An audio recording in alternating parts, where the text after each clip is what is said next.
चुके हैं, बहुत सारी बातें अभी और सीखना बाकी है। सिलेबस इंटरेस्टिंग लग रहा है या नहीं बताइए? जब से आपने क्लास 12th का सिलेबस पढ़ना शुरू करा है, एक बेहतर सा मजा आने लगा है ना? एक फील आने लग गई होगी कि अब हम सीनियर मोस्ट क्लास में हैं और हम इतनी बड़ी-बड़ी बातें पढ़ रहे हैं। अभी और बहुत सारी मजेदार बातें आपको बतानी है, बहुत सारी सर्जरीज भी दिखानी है मैंने आपको आने वाली क्लास में।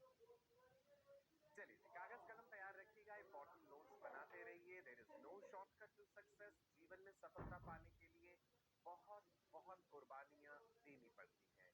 जो लोग आज सफल हैं, किसी मुकाम पे हैं, उनके पीछे एक लंबी कहानी है और वो कहानी जानने में दुनिया तभी इंटरेस्टेड होती है जब आपके हाथ में सफलता है। If you are the winner, the story.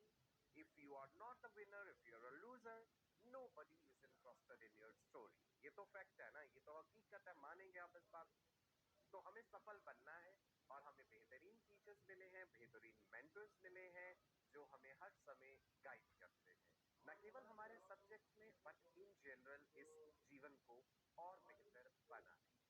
All my राजा बेटा एंड रानी बेटी, चलिए याद रहे कि वर्ल्ड फेमस डॉक्टर बनना है हमें और उसके लिए कठिन परिश्रम करना ही पड़ेगा।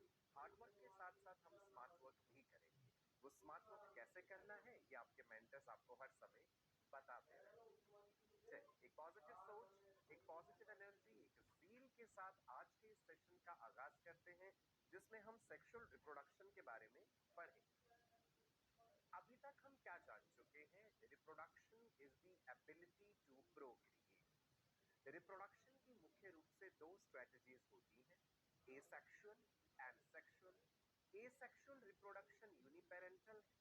एसेक्सुअल रिप्रोडक्शन में जनरली मियोसिस नहीं होता है, फर्टिलाइजेशन नहीं होता है, गैमीट्स नहीं बनते हैं और वेरिएशंस नहीं आते हैं, है ना? एक्सेप्ट अगर म्यूटेशन हो जाए तो। Sexual reproduction generally biparental है, लेकिन मैंने बताया था जो हर्माफ्रोडाइट एनिमल्स हैं उनमें सिंगल पेरेंट, जैसे हाइड्रा है भाई, सिंगल पेरेंट भी ओवा एंड स्पर्म बना सकता है। सेक्सुअल रिप्रोडक्शन में मियोसिस होता है, गैमीट्स बनते हैं, फर्टिलाइजेशन होता है, वेरिएशंस आते हैं। सो आज हमने सेक्सुअल रिप्रोडक्शन की जो इवेंट्स हैं उन्हें डिटेल में जानना है। एसेक्सुअल रिप्रोडक्शन के अलग अलग टाइप्स हम पढ़ चुके हैं। फिशन हमने पढ़ा, binary fission, multiple fission. Binary fission में इर्रेगुलर बाइनरी फिशन जैसे amoeba, transverse binary fission, longitudinal binary fission, oblique binary fission. Multiple fission में प्लाज्मोडियम का एग्जाम्पल हमने देखा। इसके अलावा हमने सेक्सुअल रिप्रोडक्शन के और तरीके जाने थे, budding, exogenous, endogenous. Exogenous budding जैसे हाइड्रा में है, एंडोजीनियस बडिंग या गैम्यूलेशन, गैम्यूल फॉर्मेशन स्पॉन्जेस में है। देन स्पॉन्जेस में ब्रांचिंग भी होता है। हमने फ्रेगमेंटेशन के बारे में भी जाना था। प्लांट्स के केस में हमने वेजिटेटिव प्रोपेगेशन के बारे में जाना। आज हम डिटेल में जानेंगे इवेंट्स इन सेक्सुअल रिप्रोडक्शन। तो भाई आपका हेडिंग क्या होगा? Events in sexual reproduction. ठीक है? जो ऑर्गेनिज्म सेक्सुअली रिप्रोड्यूस करते हैं उनकी उस कंप्लीट प्रोसेस में, उस प्रक्रिया में तीन बातें इन्वॉल्व हैं मुख्य रूप से। प्री फर्टिलाइजेशन इवेंट, फर्टिलाइजेशन से पहले का event. Then fertilization, fusion of male and female gamete जिसे सिंगैमी भी कहते हैं। फर्टिलाइजेशन के बारे में जानेंगे कि भाई कुछ एनिमल्स में इंटरनल फर्टिलाइजेशन है, कुछ में एक्सटर्नल फर्टिलाइजेशन है। Then post fertilization event. ठीक है? तो तीन इवेंट्स, क्या क्या? Pre fertilization, fertilization and post fertilization. ठीक है जी, ऑल माई राजा बेटा एंड रानी बेटियां। चलो तो पहले हम डिटेल में जानते हैं प्री फर्टिलाइजेशन इवेंट्स में क्या होता है। स्वाभाविक सी बात है, फर्टिलाइजेशन से पहले गैमीट्स का बनना आवश्यक है। Male gamete sperm, female gamete ओवा। जब आप गैमीट शब्द का प्रयोग करते हैं तो गैमीट का मतलब होता है सेक्स सेल्स। हमारे शरीर में सोमेटिक सेल्स भी हैं, हमारे शरीर में जर्मिनल सेल्स भी हैं। सोमेटिक सेल्स पूरे शरीर में है, डिप्लॉयड नंबर ऑफ क्रोमोसोम। आपके स्किन के सेल्स हो गए, कहीं से भी आप सेल ले लीजिए शरीर में, except the primary sex organ जो है टेस्टिस या ओवरीज, उनके अंदर आपको जो है जर्मिनल सेल्स मिलेंगे।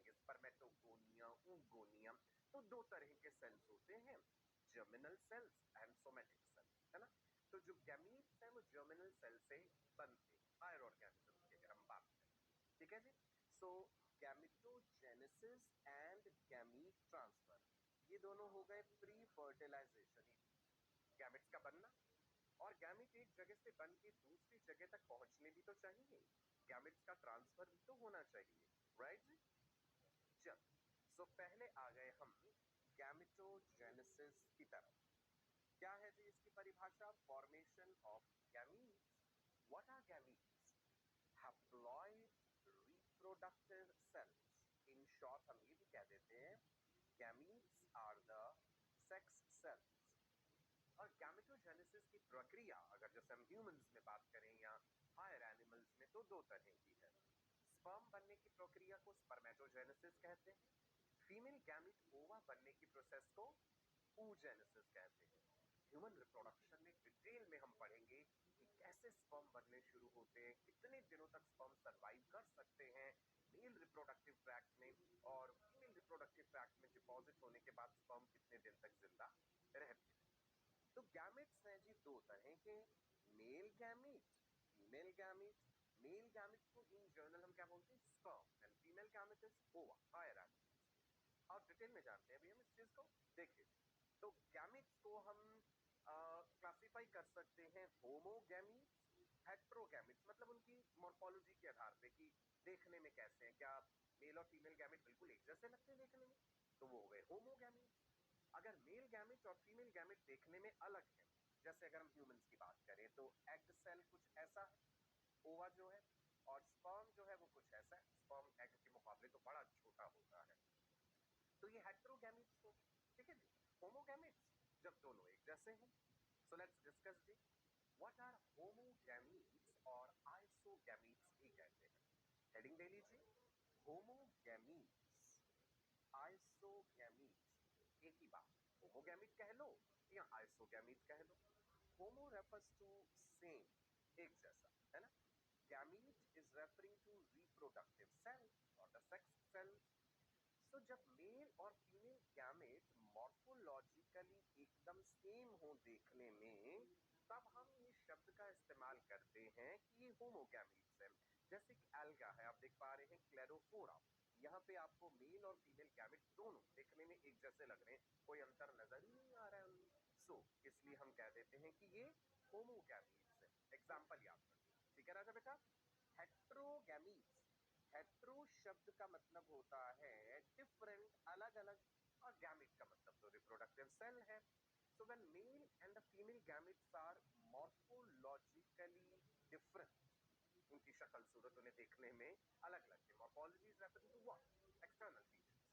Mail gamete is also called sperm और द एंथेरोजोइड, राइट।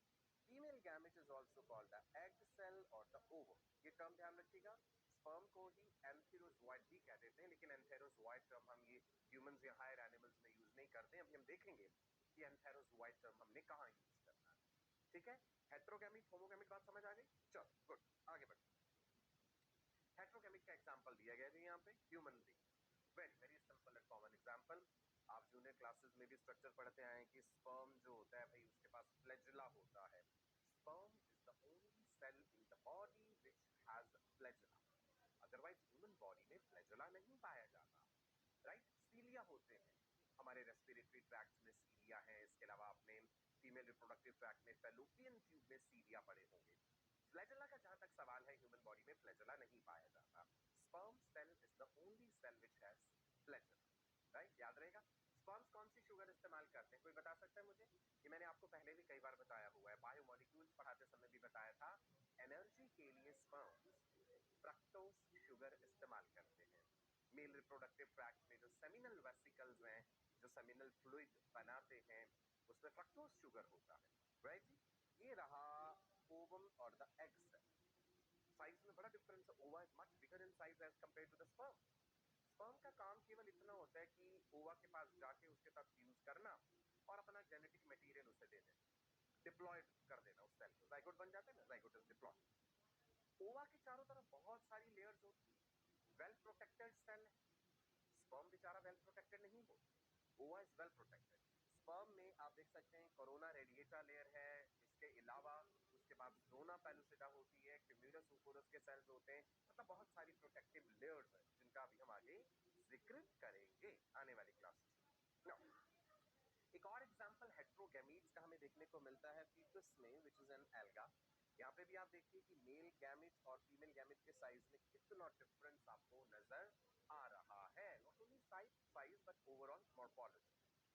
चलिए एक इंटरेस्टिंग सी बात आपको बताते हैं।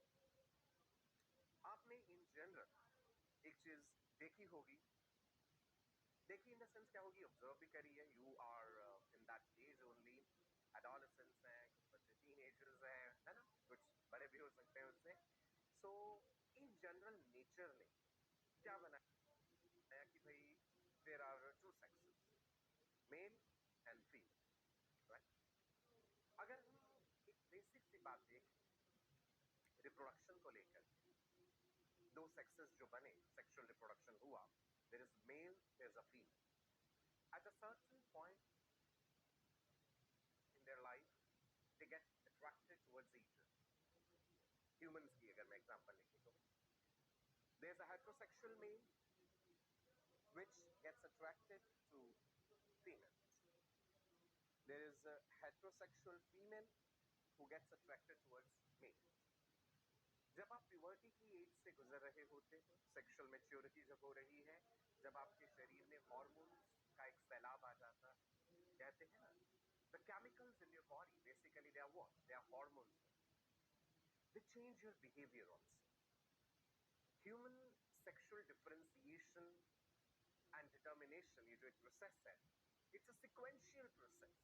अगर हम बिल्कुल बिगिनिंग से देखें भाई, हर जानवर, नॉट ओनली ह्यूमंस, हर जानवर अपने जीवन की शुरुआत एक सिंगल सेल जाइगोट से कर रहा है। सो ह्यूमंस भी जाइगोट से शुरुआत करते हैं अपने जीवन चक्र का, सिंगल सेल जाइगोट, है ना। सो जब जाइगोट बनता है फर्टिलाइजेशन के टाइम पे, उसी समय क्रोमोसोमल सेक्स निर्धारित हो जाता है। द क्रोमोसोमल सेक्स और the genetic sex is determined right at the time of fertilization कि ये मेल होगा या ये फीमेल होगा, ठीक है। तो सेक्सुअल डेवलपमेंट की सबसे पहली स्टेज क्या है? इट इज क्रोमोसोमल और genetic sex which is determined right at the time of fertilization. It is followed by the development of the gonadal sex. What are gonads? Primary sex organs. अगर fertilisation के time पे chromosomal complement XY था, humans में यही होता है ना, mail में 44 प्लस XY, फीमेल में 44 प्लस XX।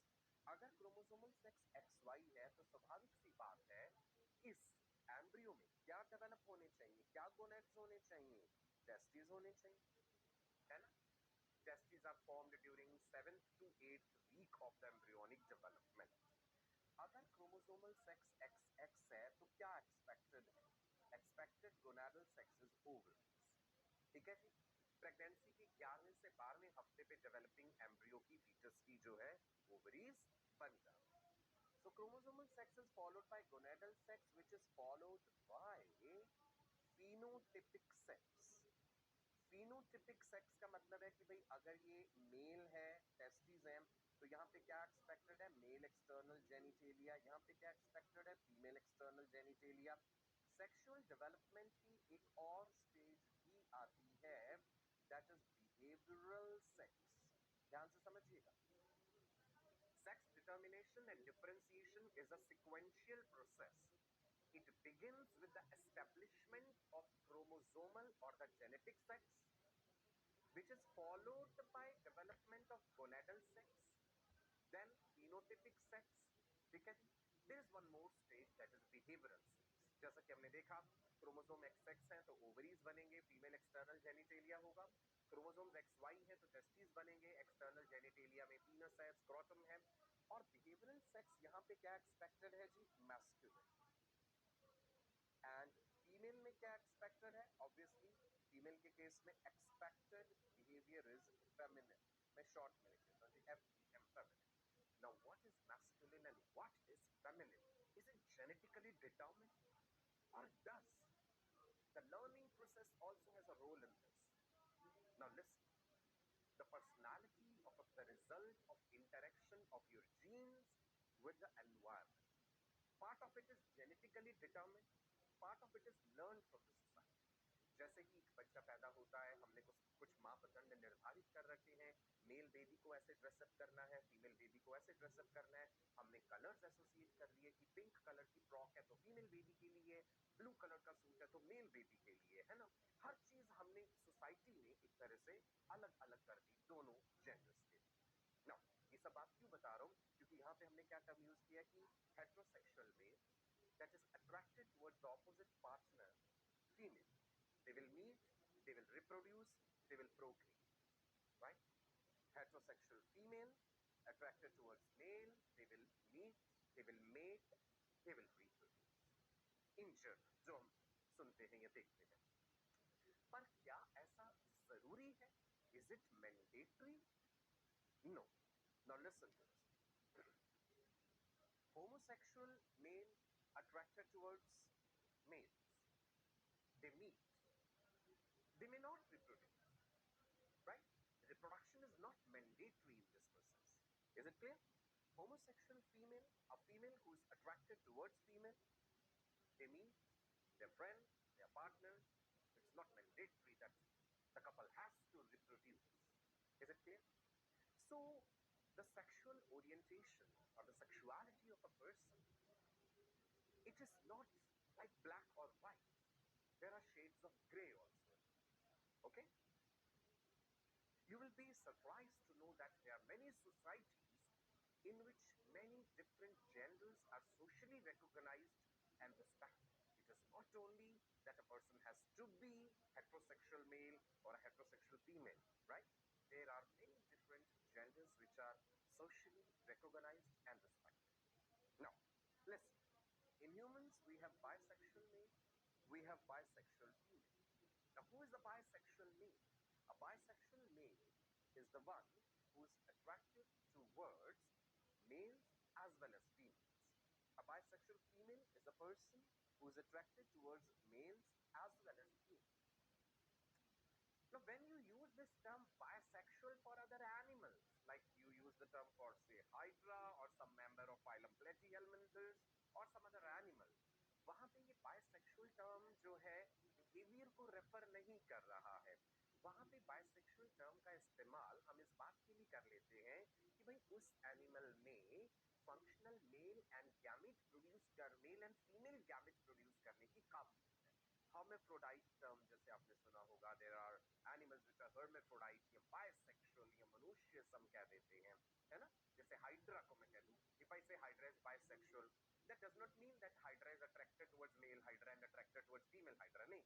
वहां पे bisexual term का हम इस्तेमाल कर रहे हैं इस बात को समझाने के लिए कि उस एनिमल में मेल और फीमेल गैमीट्स बन सकते हैं। ध्यान रखेंगे ना, बाइसेक्सुअल टर्म मैंने समझाया।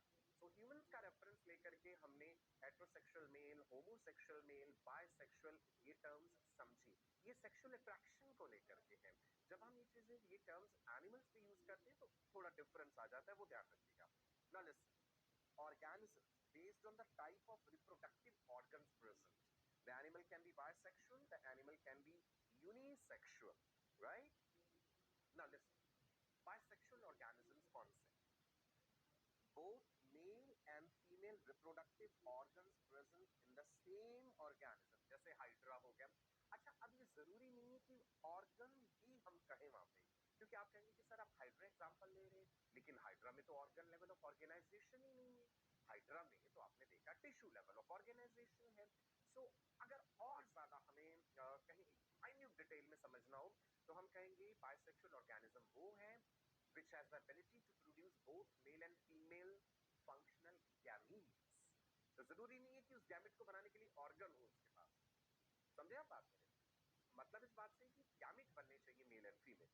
In plants and fungi, the condition is monoecious or homothallic. Homothallic term हम यूज कर लेते हैं fungi, ठीक है जी। Monoecious. Mono means single, यानी both the sex organs present in the single organism. Homothallic. Homo means same, and thallus is referring to that undifferentiated structure. ये already आप पढ़ चुके हैं जब हमने फंजाई पढ़ा। So bisexual organisms के लिए मोनोशियस टर्म भी यूज कर लिया हमने, होमोथैलस टर्म भी यूज कर लिया। एनालिडा फाइलम का एग्जांपल लेते हैं जी, अर्थवर्म। अर्थवर्म के बारे में आपने सुना है ना कि अर्थवर्म इज बाइसेक्सुअल, हर्माफ्रोडाइट भी कह देते हैं, मोनोशियस भी कह देते हैं। सो बाइसेक्सुअल का मतलब ये नहीं है that one earthworm is attracted towards a male earthworm और अ फीमेल अर्थवर्म, नहीं।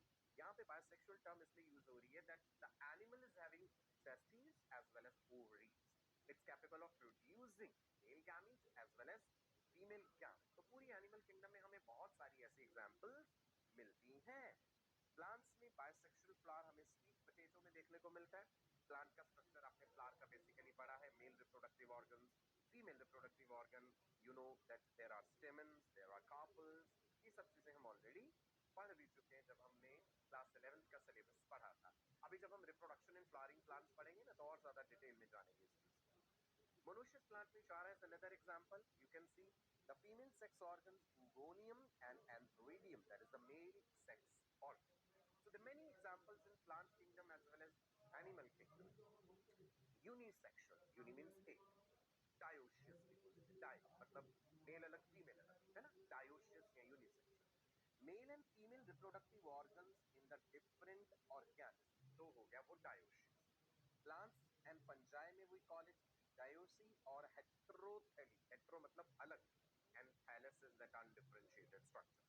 Dioecious term भी यूज कर लेते हैं, di मतलब टू यानी both the sex organs in different organisms, male sex organ अलग में है, फीमेल सेक्स ऑर्गन अलग में है। hetero is referring to different, thallus is referring to undifferentiated structure। सादी भाषा में जब मेल और फीमेल अलग हैं, यानी मेल के पास टेस्टिस हैं जो फंक्शनल स्पर्म बना रहे हैं, फीमेल के पास ओवरीज है जहाँ पे ओवा बन रहे हैं, तो जो जानवर ऐसे हैं जिनमें मेल फीमेल अलग होते हैं उनको हम यूनिसेक्सुअल ऑर्गेनिज्म या डायोसियस कह देते हैं। क्लियर है जी? राइट। एग्जांपल जैसे जब हमने कॉकरोच पढ़ा था पेरिप्लैनेटा अमेरिकाना, तो हमने पढ़ा था भाई male reproductive system, female reproductive system. कई डायोसियस एनिमल्स ऐसे होते हैं जिनमें सेक्सुअल डायमॉर्फिज्म है। सेक्सुअल डायमॉर्फिज्म का मतलब होता है कि एक्सटर्नली ऑब्जर्वेबल कैरेक्टर्स को देख के आप मेल और फीमेल को पहचान पाए। आप एक मुर्गा और मुर्गी में देख के अंतर बता सकते हैं? बिल्कुल बता सकते हैं।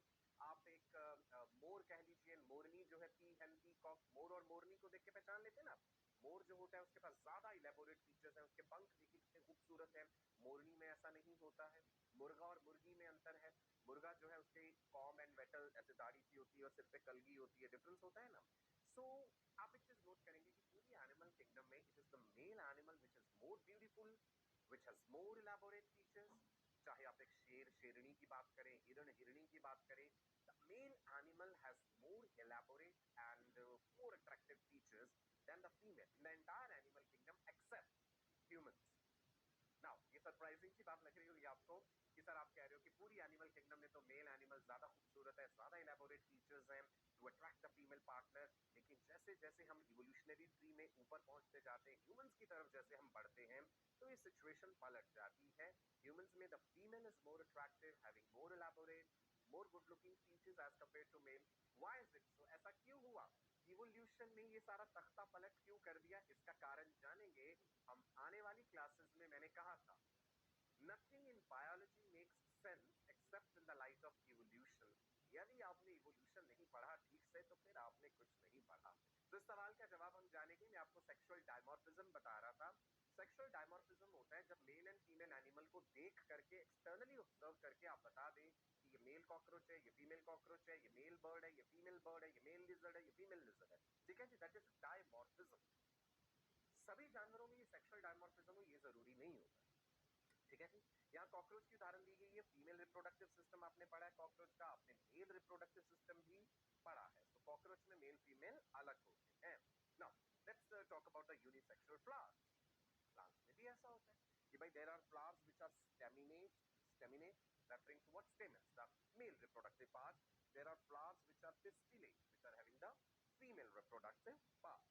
Okay? Dioecious plant में example Martensia की दी हुई है यहाँ पे। As you can see the male plant, you can see the female plant. Male plant is having antheridiopore, female plant is having artiodopore. Clear है जी? Right? Examples याद रखिएगा। Now, बनने के लिए कौन सी प्रक्रिया चाहिए? आप याद कीजिए, हमने माइटोसिस मियोसिस पढ़ा, सेल डिवीजन, है ना? मियोसिस जो है that is reductional division. Meiosis से गैमेट्स बनते हैं हायर एनिमल्स में। क्या माइटोसिस से भी गैमेट्स बन सकते हैं? चलो देखते हैं जी। When the parent body is haploid, जैसे कि मोनेरा, फंजाई, एल्गे, ब्रायोफाइट, यहाँ भी तो गैमेट्स टर्म इस्तेमाल करते हैं ना हम। haploid parent body having n number of chromosomes, haploid gamete ही बनाता है, बिकॉज अगर यहाँ पे मियोसिस हो गया तो क्रोमोसोम नंबर तो और आधा हो जाएगा, n/2 हो जाएगा। ठीक है जी। तो ये माइटोसिस के जरिए गैमेट्स बना रहे हैं। लेकिन जब पेरेंट बॉडी इज डिप्लॉयड, यानी 2n नंबर ऑफ क्रोमोसोम्स, जैसे कि pteridophytes, gymnosperms, angiosperms and of course the higher animals, यहाँ पे मियोसिस के जरिए गैमेट्स बनते हैं। याद रखिएगा, गैमेट बनने में कुछ ऑर्गेनिजम्स में माइटोसिस इन्वॉल्व है, कुछ ऑर्गेनिजम्स में मियोसिस इन्वॉल्व है। जिस सेल में मियोसिस हो रहा है उसे मियोसाइट कहते हैं। इंपॉर्टेंट, एनसीईआरटी में टर्म दिया है meiocyte, diploid cell, right? Germinal cell, जैसे टेस्टिस में स्पर्मेटोगोनिया है, oogonia ओवरीज में है। सो मियोसाइट सेल्स में मियोसिस के जरिए गैमेट्स बनते हैं। चलिए हम देखते हैं क्रोमोसोम नंबर मियोसाइट सेल में डिप्लॉयड और गैमेट में हैप्लॉयड। ऑर्गेनिज्म ले लिया हमने ह्यूमंस। ह्यूमंस के मियोसाइट सेल में लिए 46 क्रोमोसोम और गैमेट में आ गए 23। मान लो आपने स्पर्मेटोगोनिया टेस्टिस में स्पर्म बनने की प्रोसेस की बात कर रहे हैं तो sperms are haploid, right? Rice plant 24 chromosomes and 12 chromosomes in the gamete. Dog 78 chromosomes and haploid gametes have half the number of chromosomes. ये क्रोमोसोम नंबर याद रखिए। ह्यूमंस का तो याद रखना ही रखना है, 2n is equal to 46। ये तो बार बार इस्तेमाल होगा। प्री फर्टिलाइजेशन इवेंट में गैमेट्स का बनना तो हमने देख लिया, गैमेटोजेनेसिस। अब देखते हैं कि गैमेट ट्रांसफर कैसे होंगे।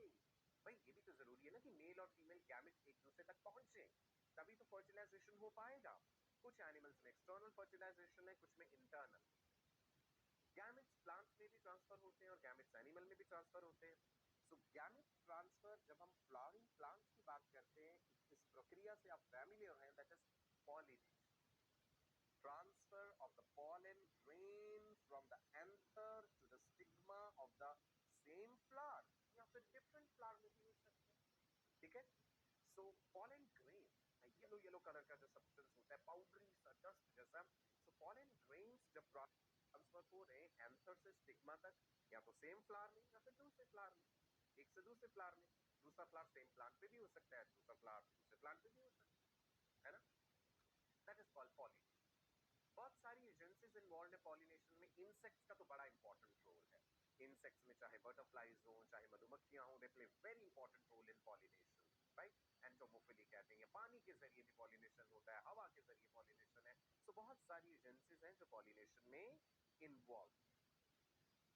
इन algae, bryophytes, pteridophytes, water is used as a medium for the transfer of gametes, पानी के जरिए। Male gametes are produced in large number because जब gametes transfer हो रहे हैं फीमेल तक तो संभावना है गैमेट मोर्टालिटी की, बहुत सारे गैमेट्स नष्ट हो जाएंगे, मर जाएंगे, तो आवश्यक है कि बहुत ज्यादा संख्या में वो बने। आप ह्यूमंस की एग्जांपल ले लीजिए। The sperms are produced in millions and millions testes, and when they are deposited in the vagina of the female, जब वो वेजाइना से फेलोपियन ट्यूब तक का रास्ता कवर करते हैं, majority of the sperms they die because of different reasons, जो हम पढ़ेंगे आगे। ठीक है जी? So male gametes are produced in large number in order to increase the chances of successful fertilization. कुछ एनिमल्स ऐसे हैं जिनमें एक्सटर्नल फर्टिलाइजेशन है, जैसे कि फ्रॉग्स हो गए, they are using water as medium to transport the gametes. बहुत सारे एक्वेटिक एनिमल्स में ऐसे हैं। मैमल्स की अगर हम बात करें, मैमल्स डायोसिस है, मेल एंड फीमेल अलग है, इंटरनल फर्टिलाइजेशन है, पॉपुलेशन होता है। पॉपुलेशन से सेक्सुअल इंटरकोर्स, जब मेल अपना seminal fluid, reproductive fluid female reproductive tract में gamete in mammals is deposited directly into the female reproductive tract, जहां पे internal fertilization होता है. So हमने क्या जाना जी? Events in sexual reproduction में प्री फर्टिलाइजेशन इवेंट्स, फर्टिलाइजेशन से पहले की दो इवेंट्स, गैमेट्स का बनना, गैमेटोजेनेसिस, गैमेट्स का ट्रांसफर होना. ओके, अब हम पढ़ेंगे फर्टिलाइजेशन क्या है. Fusion of the male and female gametes, जिसे हम सिंगैमी भी कह देते हैं. ये देखिए जी, female gamete, right, this is male gamete यानी स्पर्म, ये फर्टिलाइज हुए. फर्टिलाइजेशन के समय एक सिंगल सेल्ड डिप्लॉयड स्ट्रक्चर बनता है, that is zygote. Zygote is diploid. 2n number of chromosomes आपको नजर आ रहा है. Gametes are haploid, n number of chromosomes. Fertilization हुआ, जाइगोट डिप्लॉयड स्ट्रक्चर है, पर ये यूनिसेल्युलर है, सिंगल सेल है. इस जाइगोट में क्लीवेज डिवीजन होंगे, अलग अलग स्टेजेस से ये गुजरेगा, मॉरुला, ब्लास्टुला, गैस्ट्रुला, और फिर आगे ये पूरा कंप्लीट ऑर्गेनिज्म बनाएगा. वो प्रक्रिया एम्ब्रियोजेनेसिस है, अभी हम देखेंगे आगे. Post fertilisation. फर्टिलाइजेशन दो तरह का हो सकता है. कुछ ऑर्गेनिजम्स में एक्सटर्नल, जिसमें पानी एक माध्यम के रूप में इस्तेमाल होता है अगर मैं एनिमल्स की बात करें, एंड इंटरनल होता है कुछ ऑर्गेनिजम्स जैसे मैमल्स. अब आप इस स्लाइड में क्या देख पा रहे हैं? There is a male frog, there is a female frog, right. Frog जो है ये यूनिसेक्सुअल है, डायोस जैसा, मेल एंड फीमेल अलग है. सो ये एक तरह का कॉपुलेटरी एक्ट शो कर रहे हैं, जिसमें male is holding the female, right, and the female gametes. But यहाँ पे male gametes female reproductive tract के अंदर नहीं जा रहे हैं. The sperm and the eggs are released into water nearly simultaneously, ताकि चांसेस ऑफ सक्सेसफुल फर्टिलाइजेशन बहुत ज्यादा हो.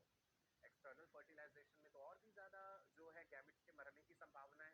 कोई दूसरा जानवर गैमेट्स को फूड के रूप में खा जाएगा, एनवायरमेंटल कंडीशंस के कारण गैमेट्स डैमेज हो सकते हैं. तो इसलिए बहुत लार्ज संख्या में गैमेट्स बनते हैं external fertilisation.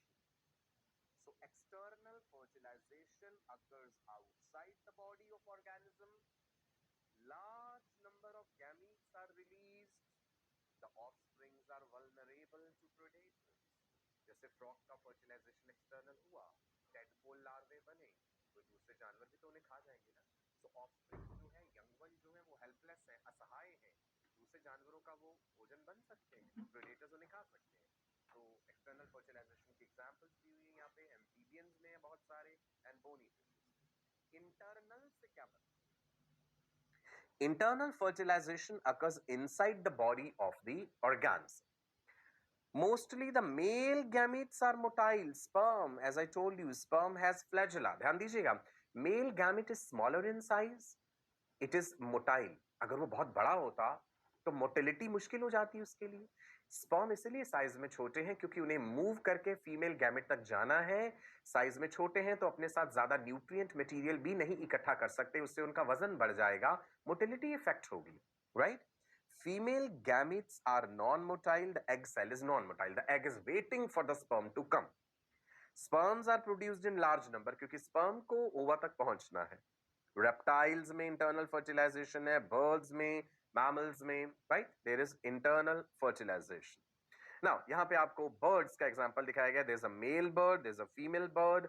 Male bird and female bird में copulation होता है. अब यहाँ पे जैसे mammals में, humans में penis है, the male copulatory organ. Birds में cloaca है. Cloaca के through जो है वो sperm transfer होता है. तो बर्ड्स में इंटरनल फर्टिलाइजेशन है. मुर्गी जो अंडा देती है वो फर्टिलाइज्ड एग है या नहीं है, ये डिपेंड करता है कि उस फीमेल हैन का मेल के साथ कॉपुलेशन हुआ है या नहीं हुआ. अब जरूरी नहीं है जितने भी अंडे हैं वो फर्टिलाइज्ड ही हों. अंडा देना तो फीमेल हैन का एक अपना जो नेचुरल साइकिल है. The hen will lay the egg whether she has mated with the male और नॉट.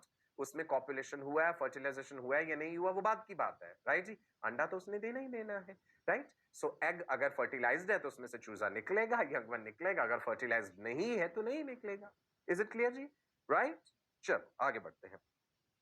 ये तो हो गया जी फर्टिलाइजेशन, सिंगैमी भी जिसे कह देते हैं. अब हम आते हैं कि पोस्ट फर्टिलाइजेशन इवेंट क्या है. एम्ब्रियोजेनेसिस, भ्रूण जब बनता है. जाइगोट बन गया जी. जाइगोट सिंगल सेल्ड ऑर्गेनिज्म है. और अब आप हैरानी देखिए कि ह्यूमन बॉडी में millions and millions and millions of cells हैं. हमारे शरीर के ये सारे सेल्स अल्टीमेटली एक सिंगल सेल से बने हैं।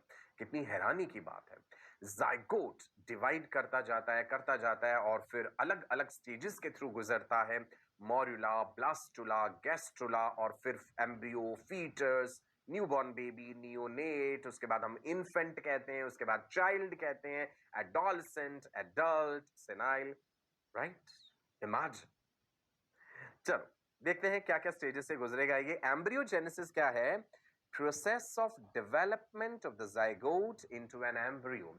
ह्यूमंस में हम एम्ब्रियो शब्द का इस्तेमाल करते हैं 0 to 8 वीक्स ऑफ प्रेगनेंसी, 8 हफ्ते यानी 2 महीने। तो आप कह लीजिए पहले 2 महीने जो प्रेगनेंसी है उस समय फीमेल के यूट्रस में डेवलपिंग स्ट्रक्चर को एम्ब्रियो कहेंगे। जब 9वां हफ्ता शुरुआत हो जाता है, beginning of the 9th week से लेके end of the 9th month तक फीटस कहते हैं। तो एम्ब्रियो और फीटस में ये अंतर हम ले लेते हैं, ठीक है जी। ह्यूमंस के case zygote which is single celled structure, इसमें सेल डिवीजन और सेल डिफरेंशिएशन हुआ और एम्ब्रियो बन गया। एम्ब्रियो भी डिप्लॉयड है एंड ऑफ कोर्स जाइगोट भी डिप्लॉयड है। According to some authors, we say that zygote is also an embryo which is single celled. Zygote को single celled embryo बोल देते हैं, right? इससे multi cellular embryo बनना है आगे। Cells में there is increase in the number, cell division process होगी ना। ये जाइगोट है जो कि एक सिंगल सेल है। इस जाइगोट में हम पढ़ेंगे आगे कि क्लीवेज डिवीजन हुए 2 डॉटर सेल्स बनते हैं, ठीक है जी।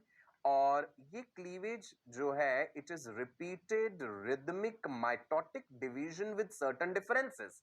एक टिपिकल माइटोसिस और क्लीवेज में कुछ अंतर हैं जो हम पढ़ेंगे आगे कि वो क्या अंतर होते हैं। क्लीवेज डिवीजन बड़ी क्विक होती हैं, डॉटर सेल्स का साइज इंक्रीज नहीं कर पाता, बड़ी तेजी से ये डिवाइड करती हैं। जाइगोट के चारों तरफ ना एक ग्लाइकोप्रोटीनेशियस लेयर होती है बेटा, that layer is called zona pellucida.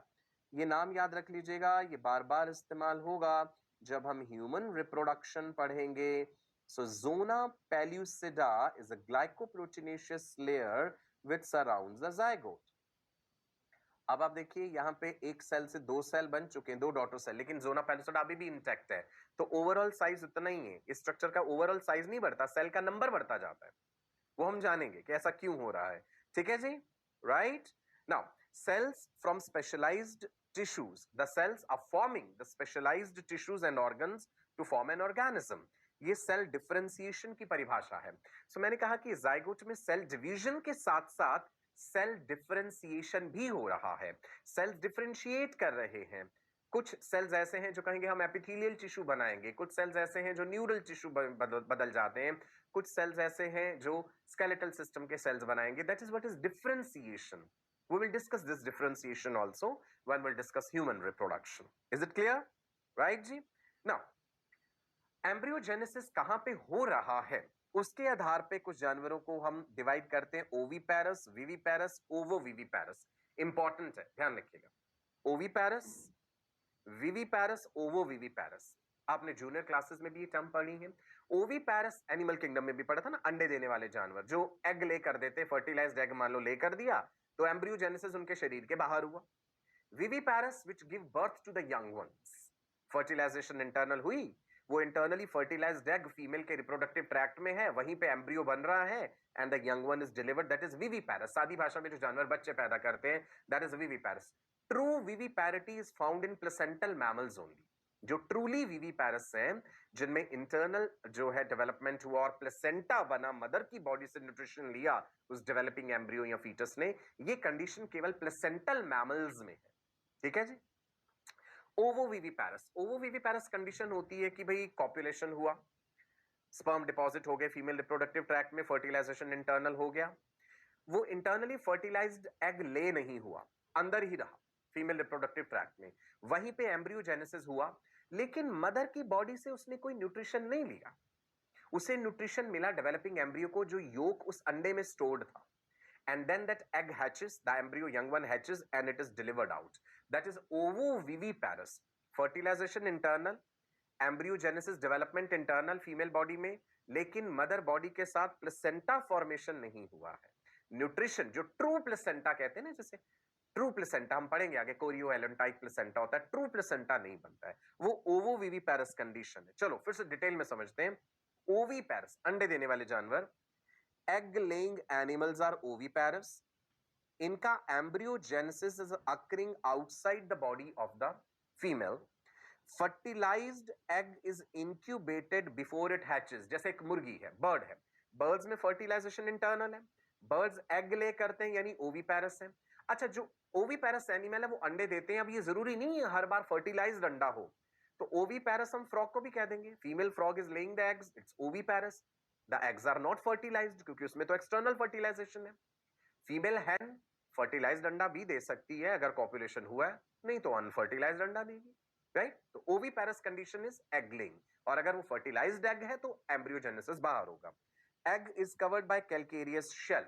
ओवीपैरस जानवरों में बहुत से ऐसे हैं जिनमें egg is covered by calcareous shell, reptiles and birds. Viviparous बच्चे जो पैदा करते हैं, they give birth to young ones. Embryogenesis occurs inside the female organism. जैसे मैमल्स हो गए, फर्टिलाइजेशन इंटरनल है, बेबी इंटरनली डेवलप हो रहा है. मैमल्स में प्लेसेंटल मैमल्स, ध्यान रखिएगा, मोस्ट ऑफ द मैमल्स हमने लिखा है ना यहाँ पे, तो इसमें chances of survival are high for the young ones क्योंकि वो मदर के रिप्रोडक्टिव ट्रैक्ट में डेवलप हो रहा है, वेल प्रोटेक्टेड एनवायरमेंट में, तो उसमें चांसेस हाई हैं, राइट. ओवोविविपैरस. ओवोविविपैरस में fertilization internal, development internal but no placenta formation. Nutrition उसी अंडे में जो स्टोर्ड योक है वहीं से मिलेगा. Ovoviviparous they give birth to young ones. Embryogenesis occur inside the egg present within the body. Okay, the egg hatches within the body. Example, sharks, and there are some snake species also like vipers. अच्छा, एक simple बात बता दूं, ये याद रखने का तरीका कि ओवोविविपैरस कौन है. प्लेसेंटल मैमल्स के अलावा अगर आपको पूरी एनिमल किंगडम में कहीं भी कोई ऐसा जानवर दिख रहा है जो बच्चे पैदा कर रहा है तो वो ओवोविविपैरस है, राइट जी. स्कॉर्पियंस में भी है ऐसा, तो वो ओवोविविपैरस है. प्लेसेंटल मैमल्स के अलावा अगर पूरी एनिमल किंगडम में कोई भी जानवर ऐसा दिख रहा है, आपको एग्जांपल मिल रहा है जो बच्चे पैदा करता है, वो विविपैरस नहीं होगा, वो ओवोविविपैरस होगा. चलो जी, क्वेश्चंस हो जाए, कुछ खेल खेलते हैं. देखिए जरा इधर, गेस कीजिएगा. ये एक एनिमल आपको दिख रहा है, इसे पहचानिए, इसकी ये बतख जैसी चोंच पहचानिए. ये ओवीपैरस है, विविपैरस है, ये ओवोविविपैरस है. अब आप कहेंगे कि सर ये एनिमल है डक बिल प्लैटीपर्स, है तो ये मैमल. मैमल्स में भी प्रोटोथीरियंस होते हैं, अंडे देने वाले mammal. It is oviparous, it lays eggs. Strange, it's a mammal but it lays egg. Prototherians है ये, मोनोट्रीम्स भी कहते हैं इन्हें, सिंगल कॉमन ओपनिंग क्लोएका होती है इनमें, so they lay eggs. Another example, can you identify this creature? Is it oviparous, viviparous? Ovoviviparous. It is shark, right? दांत देखिए, वेंट्रल इनमें जो है माउथ है, दांत कितने तीखे हैं. सो ये ओवोविविपैरस है. ओके जी, नेक्स्ट देखते हैं जी. एसेक्सुअल एंड सेक्सुअल रिप्रोडक्शन अभी तक हम पढ़ चुके हैं, एक बार डिफरेंसेस देख लें इनके. देखिए जी, एसेक्सुअल रिप्रोडक्शन लोअर एनिमल्स में पढ़ा हमने, plants, fungi, protozoans, bacteria, uniparental process. Sexual reproduction found in almost all the animals, ज्यादातर एनिमल्स में है. Sexual reproduction is better, variations आती हैं इसमें. फंजाई में, बैक्टीरिया, प्रोटिस्ट में, और ये बाय पेरेंटल प्रोसेस है. लेकिन कुछ एक्सेप्शंस भी बताए थे जहां पे सिंगल एनिमल भी सेक्सुअल रिप्रोडक्शन शो कर रहा है अगर वो hermaphrodite. Gametes are not formed mostly asexual में. ये टेबुलर फॉर्म में डिफरेंसेस बड़े इंपॉर्टेंट है, काम आएंगे आपके. Male and female gametes are formed sexual reproduction. Somatic cells they act as reproductive units asexual में. सोमेटिक सेल ही रिप्रोडक्टिव यूनिट का काम कर रहे हैं. यहां पे स्पेशलाइज्ड जर्म सेल्स हैं which are acting as reproductive units. Fertilization नहीं होता है एसेक्सुअल में. सेक्सुअल में fertilization of the male and female gamete है, जिससे कि जाइगोट बनता है, एक single celled diploid structure. Asexual में क्रोमोसोम जो है वो डिप्लॉयड रहा है throughout the process. Sexual में मियोसिस हुआ तो हैप्लॉयड नंबर ऑफ गैमीट्स, जो हैप्लॉयड सेल्स बने, हैप्लॉयड गैमीट्स, और वो उससे डिप्लॉयड फिर हो जाएंगे जब जाइगोट बनेगा. Budding, vegetative reproduction, fragmentation, spore production, these are the different types of asexual reproduction. Sexual reproduction में हमने देखा मियोसिस हुआ है, सिंगेमी है, conjugation, they are involved in sexual reproduction. Asexual reproduction allows the continuity of genetic information throughout the progeny. Same genetic material आगे pass on होता जा रहा है. Sexual reproduction में variety आती है, genetic variations. Among the offsprings, they allow the evolution to proceed.